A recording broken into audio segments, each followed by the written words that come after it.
The blizzard had no mercy left in it. The wind screamed across the open plains like a living thing, ripping snow from the earth and hurling it sideways in blinding sheets, swallowing fences, roads, and hope alike. In the middle of that white fury stood a woman and 3 children, their shapes barely distinguishable from the storm itself, moving not forward so much as being pushed by the wind's cruel hands. Clara Whitmore could no longer feel her feet. She could no longer feel her fingers. What she could feel, what burned brighter than the cold, was fear, raw and animal, clawing at her chest each time one of the children stumbled. The baby in her arms had stopped crying an hour ago, not from comfort, but from exhaustion. The older 2, twins barely 7, clung to her coat like they were holding on to the last solid thing left in the world. They had been walking since dawn, since the ranch house they'd begged shelter from slammed its door shut, since the road markers disappeared under snowdrifts taller than a man. Clara told herself to keep moving because stopping meant freezing, and freezing meant dying, and dying meant leaving her children alone in the storm. She would not let that happen. Not today, not ever.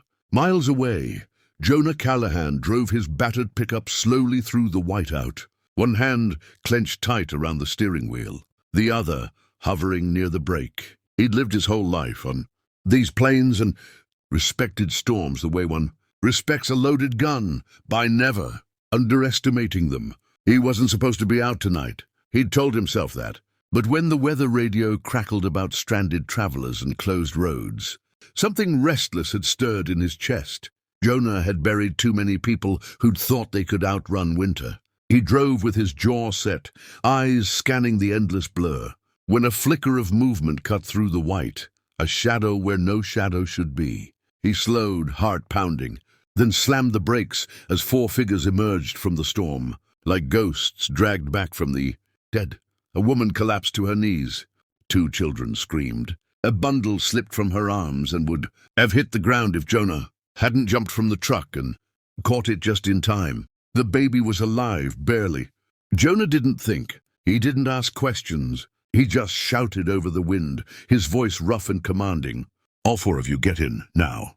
Clara barely remembered being lifted, barely remembered the warmth of the truck's cab or the slam of the door, sealing out the storm. She remembered only the way the cowboy's hand shook as he wrapped his coat around the baby, the way his eyes flicked over the children with something close to panic, and the way his voice softened when he said, "You're safe now." She wanted to believe him. God, she wanted to.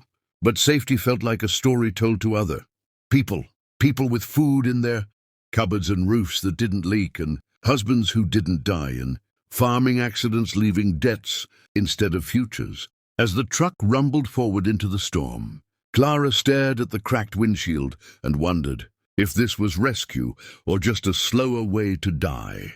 Outside, the blizzard howled louder, as if angry that it had lost its prey.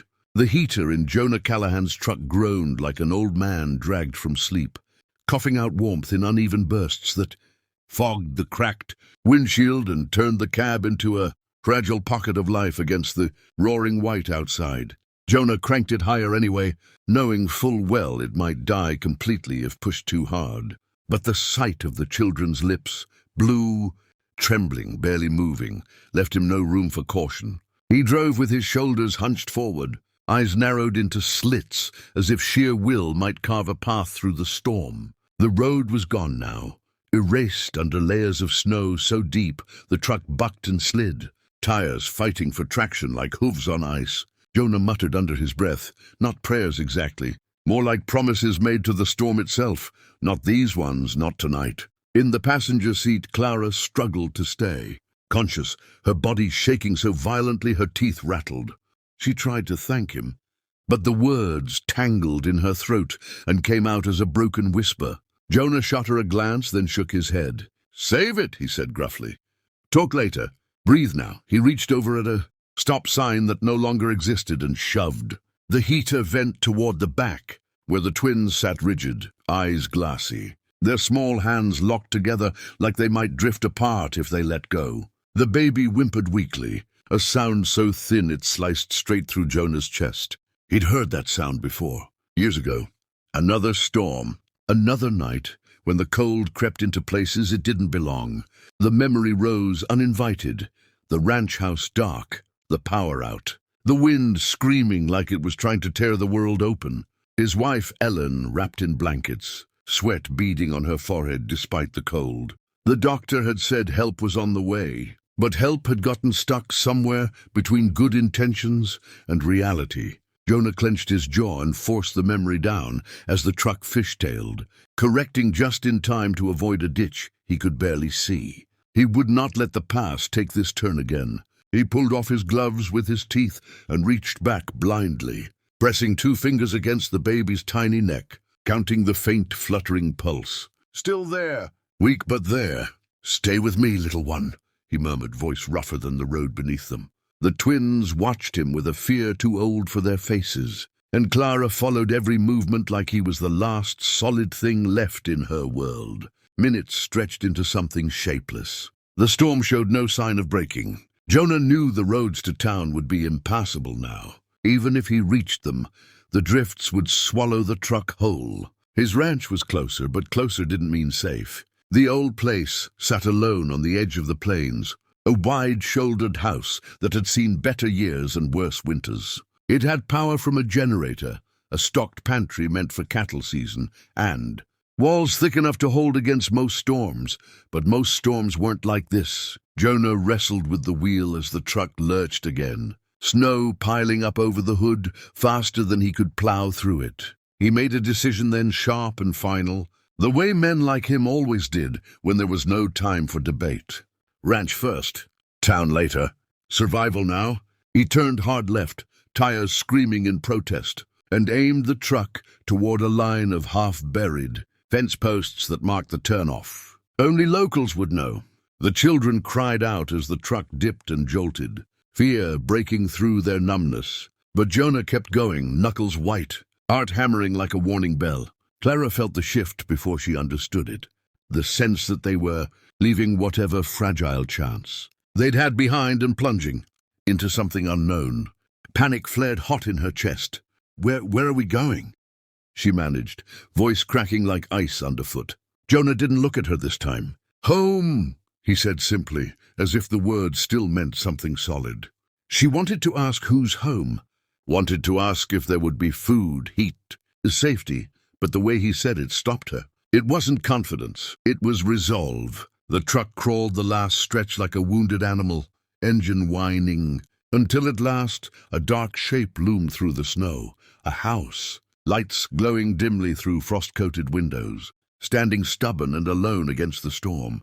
Jonah exhaled a breath he didn't realize he'd been holding and slammed the truck into park. He was out the door in seconds, boots sinking deep as he ran around to the other side, yanking doors open, scooping the baby into his arms with a gentleness that surprised even him. "We're here," he said, more to himself than anyone else. "You made it." The walk to the house felt longer than it was, the wind clawing at them. But the moment Jonah kicked the door shut behind them, the storm was cut off like a scream swallowed whole. Warmth wrapped around them, imperfect but real, smelling of wood smoke and old leather. Clara's knees gave out. Jonah caught her before she hit the floor, easing her down near the fireplace where embers still glowed. The twins collapsed beside her, sobbing now, the shock breaking free at last. Jonah moved fast, feeding logs into the fire, turning lamps on, shrugging out of his coat and wrapping it around the smallest child. He set the baby near the hearth, rubbing tiny arms, coaxing life back into frozen skin. As the flames leapt higher, casting light over the room, Jonah looked at the 4 of them, ragged, starving, alive by the narrowest of margins, and felt something crack open inside his chest that had been sealed shut for years. Outside, the blizzard raged on, furious and relentless, but inside that old ranch house, the fight for survival had only just begun. The heat crept back slowly, painfully, like blood returning to a limb long gone numb, and with it came the ache. Clara curled on the floor near the fireplace, her whole body shuddering, as if the cold had carved itself. into her bones, and refused to leave. Jonah knelt beside her, draping thick wool blankets over the twins first, then over her shoulders, his movements efficient but not unkind. He'd seen hypothermia before, seen men laugh just before. They slipped into sleep and never woke up. He pressed a mug of warm water into Clara's hands, not hot, never hot, and guided her fingers around it when they wouldn't cooperate. Small sips, he instructed quietly. Don't rush it, she nodded, though her eyes were unfocused, fixed somewhere far beyond the walls of the ranch house. The twins huddled together, their teeth chattering so hard Jonah worried they might crack, while the baby lay wrapped near the fire, skin pale, chest fluttering with shallow breaths that made his stomach knot. Jonah moved between them like a man diffusing explosives, every choice deliberate, every second precious. As the minutes dragged on, the children's cries softened into whimpers, then into exhausted silence. Color began to creep back into their cheeks, but the danger wasn't over, not yet. Jonah knew it. He'd lost someone once after the worst seemed to pass. After warmth returned and hope followed too fast behind. He watched the baby especially, counting breaths, rubbing tiny feet, whispering nonsense just to keep himself from remembering too much. Clara's gaze finally sharpened enough to track him. You didn't have to do this, she said hoarsely. It wasn't gratitude yet, more like disbelief. Jonah didn't look at her when he replied. Didn't feel like a choice. He stoked the fire again, sparks snapping upward, and the light flickered across his face, carving deep lines that spoke of long years and longer winters. Storm like this, he added. You either open your door or live knowing what you didn't. The generator coughed, lights dimming for a terrifying second before stabilizing. Clara's heart leapt into her throat. Jonah noticed immediately, crossing the room to check the panel. It'll hold, he said, though there was a fraction of doubt in his voice. He pulled canned food from the pantry, soup, crackers, anything soft and warm, and set it to heat. The smell alone made Clara's stomach twist painfully. She hadn't realized how hungry she was until that moment. How long it had been since she'd eaten more than scraps. When Jonah brought the bowls over, she hesitated, pride flaring weakly through exhaustion. He met her eyes then, really looked at her, and something in his gaze cut through her defenses. They need you strong, he said. That means you eat. The truth of it broke her. Tears slid down her face as she took the spoon, her hands still trembling. The twins ate silently, as if afraid the food might vanish if they made a sound. Jonah watched them with a tightness in his chest he couldn't quite name. The storm battered the house through the night, wind slamming against the walls, snow piling high enough to swallow the windows. At one point, a loud crack echoed from the roof, and Clara gasped, clutching the children to her. Jonah was on his feet instantly, grabbing a lantern and heading for the door. Stay here, he ordered, voice firm. Outside, the cold punched him in the lungs as he fought his way around the house, checking beams, knocking ice free where he could. The ranch had weathered worse, he told himself, but storms had a way of finding old weaknesses. When he came back inside, snow clinging to his coat and beard, Clara searched his face for answers. He gave her a short nod. We're still standing. It wasn't a promise, just a fact for now. She clung to it anyway. As the night wore on, exhaustion dragged at them all. Jonah carried the twins to the spare room, laying them gently on the bed, tucking them in with the care of a man who didn't often get the chance. Clara hovered in the doorway, torn between relief and fear, watching as her children finally slept, real sleep, deep and heavy. Jonah set up a makeshift crib for the baby near the fire, unwilling to put any distance between warmth and fragile life. When everything was as settled as it could be, he sank into a chair across from Clara, the firelight dancing between them. For a long moment neither spoke. The storm filled the silence, a constant, furious presence. Finally Clara broke it. She told him about the farm they'd lost, about her husband crushed under a fallen beam, about debts and doors slammed in her face when winter came early. She didn't cry this time. She sounded emptied out, like there were no tears left to give. Jonah listened without interrupting, hands clasped tightly together. When she finished, he stared into the fire, jaw clenched. This place, he said slowly. It's been too quiet for too long. He didn't explain. But Clara understood enough to hear the loneliness in his voice. Outside, the blizzard raged on, cutting them off from the world, forcing strangers into the same fragile orbit. As the fire crackled and the children slept, something unspoken settled in the room, not comfort, not yet, but possibility, and beneath it all, the knowledge that the storm had not finished with them. It had only given them a brief pause, a breath before the next test came, harder and more unforgiving than the cold. Morning did not arrive gently. It came hard and grey, forcing its way into the ranch house through frost-smeared windows, bringing with it the relentless howl of the blizzard that had never truly stopped. Jonah woke in his chair by the fireplace, neck stiff, boots still on. Fire burned low to red embers. For a few seconds he lay still, listening, not to the wind, but for breathing. 1, 2, 3, 4. The sound reached him, faint but steady, and only then did he let out a breath. The baby stirred, letting out a thin cry that cracked the silence like glass. Jonah was on his feet instantly, feeding the fire, checking the generator's gauge, counting supplies with his eyes, the way a man counts bullets when he knows the fight isn't over. Outside, the storm had buried the world. Snow was packed so high against the door that light barely slipped through the cracks. Whatever plans he'd had for town, for calling help, for pretending this was temporary, they were gone. The blizzard had made the decision for him. They were trapped, and trapped meant responsibility. Clara woke to the sound of the baby crying and the smell of coffee, real coffee, strong and bitter, and for a moment she thought she was dreaming. Then pain settled into her bones, reminding her she was very much awake. She pushed herself up slowly, heart racing as she scanned the room. Her children were still there, warm, alive. That simple truth hit her so hard she had to grip the edge of the table to stay upright. Jonah noticed immediately.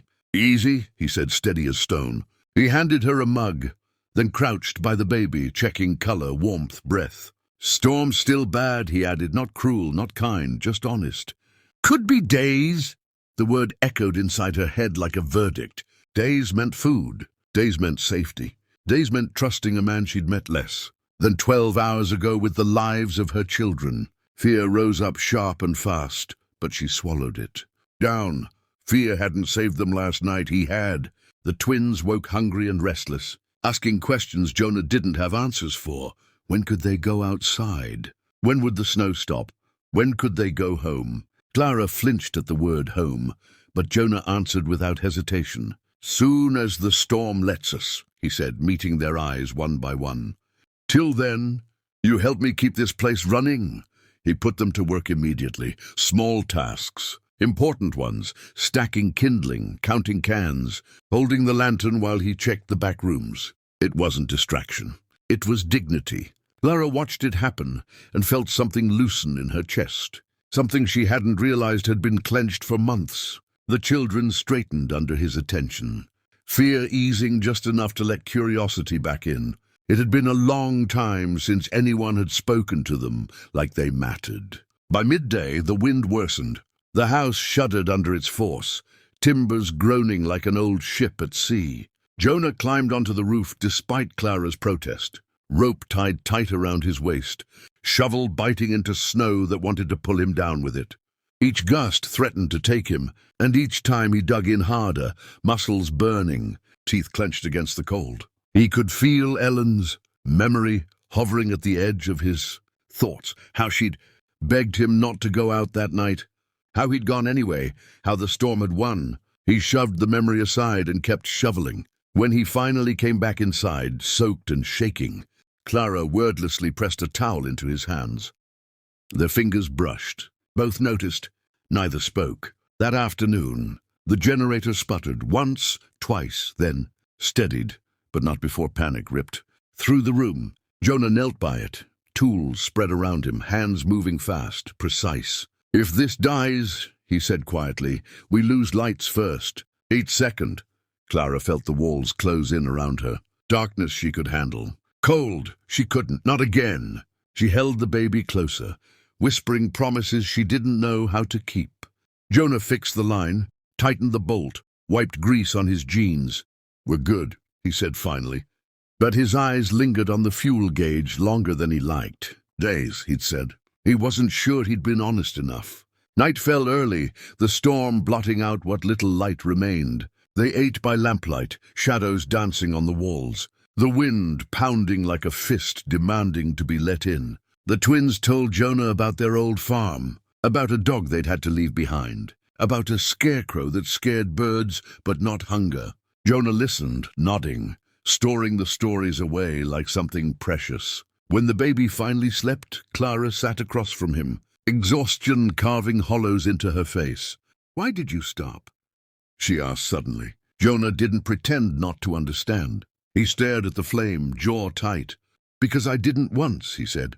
That was all. It was enough. As the blizzard roared on, sealing them into the ranch house like a vow, Clara realized something that frightened her almost as much as the storm itself. She was beginning to believe they might survive this. And belief, she knew from bitter experience, was dangerous. Because if the storm took Jonah, if the generator failed, if food ran out, if fate decided to collect what it was, then losing that belief would break her far, worse than the cold ever could. Outside, the wind screamed its warning, and inside, 4 fragile lives leaned on one, man who was already carrying more than he'd ever meant to again. The night the storm finally tried to kill them came without warning.